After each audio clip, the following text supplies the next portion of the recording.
Okey, hai semua. Assalamualaikum. Hari ni kita nak masak sardin, masak kari Thai ataupun kari hijau Okey, kita semak bahan-bahan yang kita perlukan dahulu. Okey, di sini saya tunjukkan bahan-bahan untuk kita kisar dulu ya. Cili hijau. Saya gunakan cili hijau yang besar sebanyak 5 batang ya ataupun 5 biji. Okey, di sini juga saya gunakan cili benggala setengah biji. Udang kering 1 camca besar. Sedikit cili padi. Ketumbar dan jintan putih. Okey, di sini saya ada bawang merah, 2 batang serai, 1 inci lengkuas, 2 ulas bawang putih. Okey, kita juga perlukan 1 inci halia. Di sini saya gunakan 1 inci lengkuas ya. Jangan letak banyak sebab nanti dia akan pahit ya. Okey, untuk masak kari hijau sardin atau kari Thai sardin, kita perlukan sardin. Dekat sini saya ada 2 tin sardin. Anda boleh guna 1 tin ya, ikut isi rumah. Okey, di sini saya gunakan sardin iaitu mackerel. Kemudian saya gunakan terung Thai.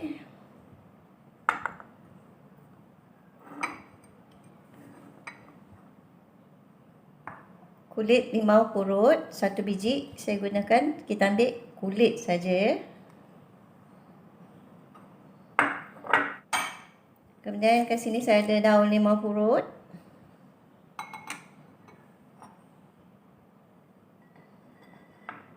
Dan juga kita perlukan ketumbar ya. Daun ketumbar, tapi kita tak gunakan daun. Kita ambil batang dan akar dia ya. Dah kita cuci bersih.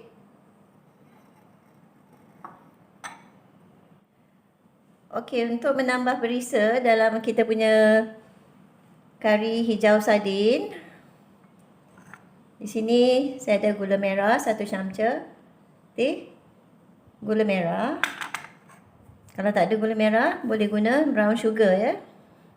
Okey, kat sini saya ada 1 camca besar air limau nipis. Dan kita juga perlukan sos ikan Okey. Okey, mula-mula kita akan kisarkan semua bahan-bahan kita iaitu bawang, serai, lengkuas, halia dan bawang putih bersama dengan ketumbar dan jintan ya. Juga kita akan kisarkan kita punya cili dan cili benggala.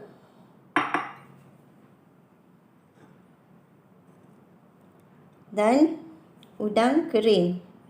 Okey.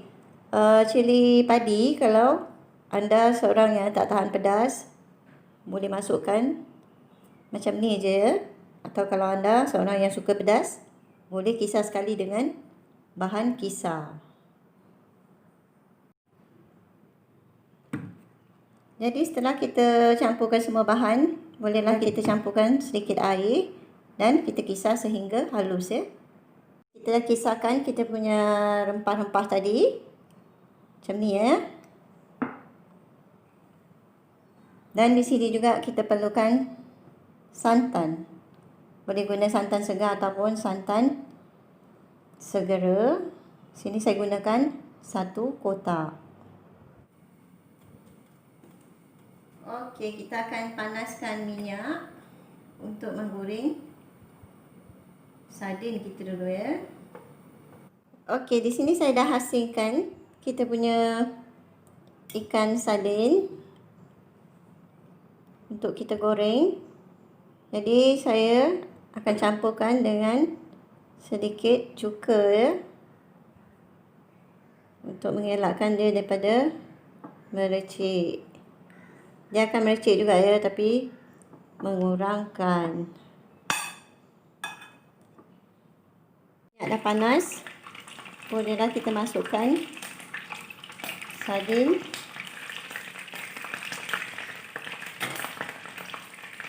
Goreng dengan api yang perlahan.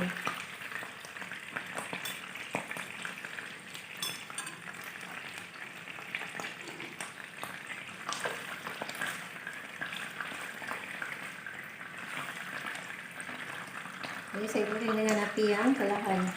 Jadi dia kurang meletup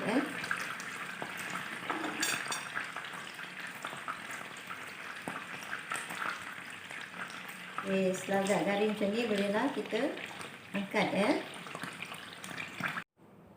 Okey, setelah kita goreng, kita punya ikan sardin, bolehlah kita ketepikan dulu.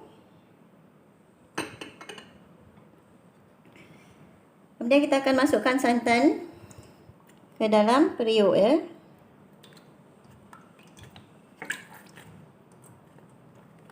Sini saya gunakan 1 kotak santan.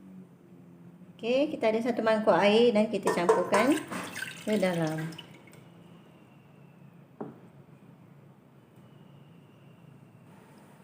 Okey, setelah santan mendidih, bolehlah kita masukkan kita punya rempah yang kita kisar tadi Masukkan rempah.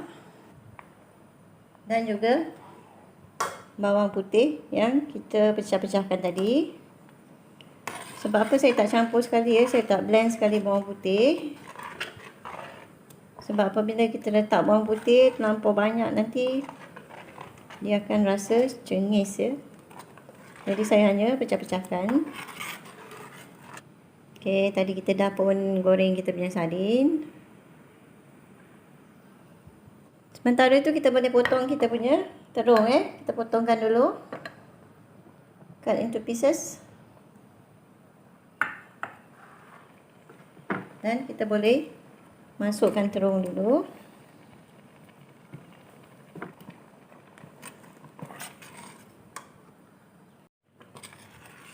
Okey, kita dah masukkan terung. Kita biarkan empuk. Dan kita boleh masukkan kita punya kulit limau purut. Kalau nak parut pun boleh Tapi saya gunakan macam ni je. Saya potong-potong. Kemudian boleh masukkan cili padi. Kalau suka. Optional Kalau nak, boleh letak. Kalau tak nak pun, boleh.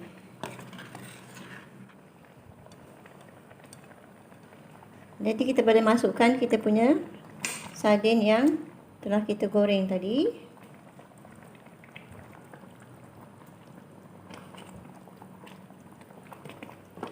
Okay, sekarang kita kecilkan sikit api supaya dia tak pecah minyak. Okey, sebenarnya masakan asli green curry Thai ataupun kari hijau Thai ni, dia orang menggunakan daun selasi. Kat sini rempah dia saya tak tumis Saya just campur. Okey, kemudian kita campurkan dengan kita punya ketumbar batang ketumbar dan akar ketumbar untuk dapatkan aroma dia tu.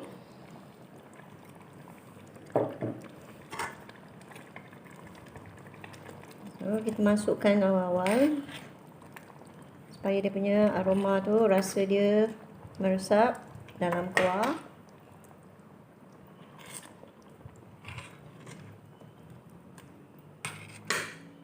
Sedapnya bau.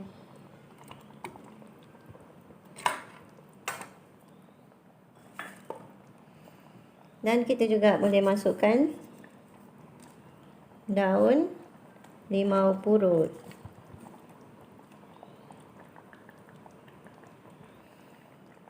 Kemudian masukkan air limau nipis. Jadi kalau anda tak suka pekat, boleh campur sedikit air. Sedikit je ya. Kalau kita campur banyak, nanti dia punya rasa akan hilang. Okey, fungsi daun selasih yang diorang letak di dalam kari hijau. Sebenarnya kalau ada daun selasih, kita boleh kisar ya. Kita kisar dan kita campurkan ke dalam masakan kita ni untuk mendapatkan warna hijau yang asli ya. Ataupun kita boleh gunakan daun bayam, tapi sini saya tak gunakan sebab nanti terlampau banyak bahan yang nak cari, jadi susah pada anda ya. Okey, kemudian kita akan campurkan gula merah. Atau kalau tak ada boleh guna brown sugar. Dan saya akan gunakan sos ikan ya.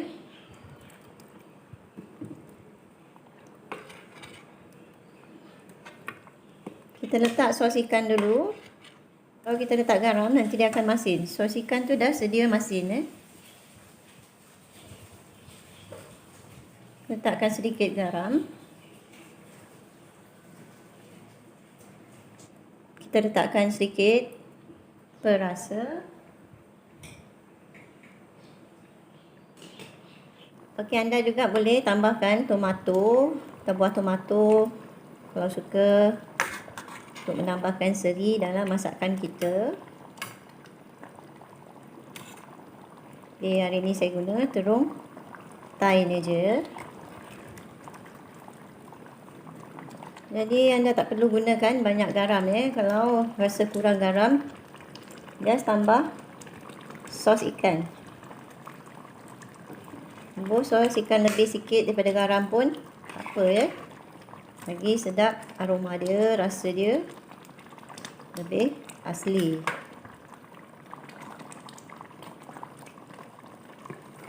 Jadi kepada yang suka makan rempah yang tumis, anda pun boleh tumis ya rempah tadi kalau anda suka.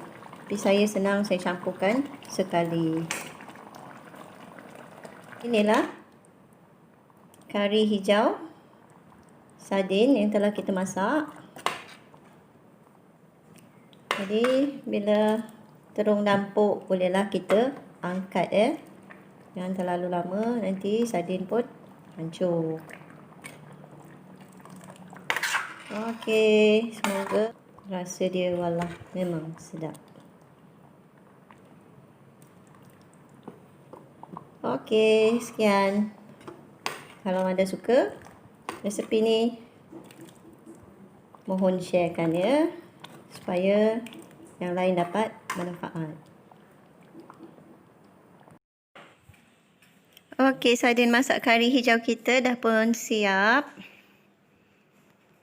Rasa dia Masya Allah memang sedap.